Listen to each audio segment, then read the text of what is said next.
Let's chat today all about how eating disorders might impact women going through menopause.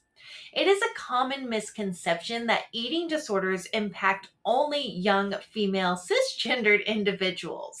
Eating disorders impact everyone, they do not discriminate. Eating disorders impact people of all genders, of all ages, of all socioeconomic and racial backgrounds. My name is Sheena, and I am a registered dietitian specializing in the care of persons with eating disorders.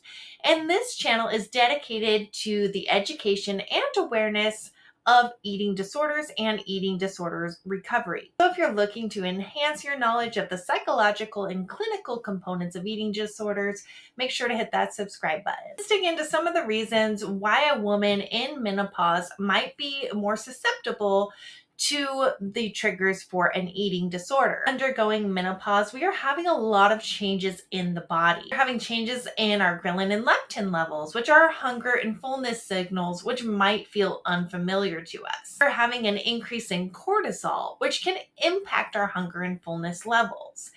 And on top of that, we are having major body changes. We may have a loss of lean body mass, which might feel very unfamiliar to us.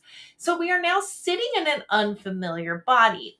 In addition to sitting in an unfamiliar body, there are a lot of life changes that come into play for a woman in menopause. Women of this age range might be experiencing things like loss of a parent, empty nesting where their children are leaving the home, a divorce, changes in job structure, stress, anxiety, depression, medication changes, and so on and so forth.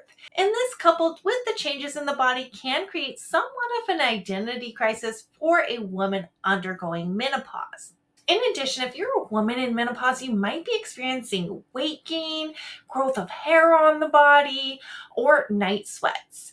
And this can make your body feel very unfamiliar to you. The physical changes and the psychological changes that occur concurrently for women in menopause, this is a really common trigger for eating disorders. To top it all off, women of this age range have often experienced multiple bouts of dieting throughout their lifetime. We know that dieting and excessive dieting are the number one precursor for an eating disorder. I often like to describe menopause as being somewhat like a second puberty. So, when we think about a teenager that undergoes all of these physiological and psychological changes within the body, this is very similar to a woman experiencing menopause. Essentially, the way that an eating disorder acts is that any life change that feels emotionally distressing, such as stress, depression, anxiety, guilt, shame, and so on and so forth, eating disorder just kind of takes all of these emotions and shifts them over to one variable in which it believes it can manipulate, which is feeling fat. The eating disorder tells us that if we can simply shift the biology of our body and make ourselves smaller, that all of these negative emotions will simply go away. I hope that you found this video helpful. If so, consider liking, subscribing, and sharing with a friend.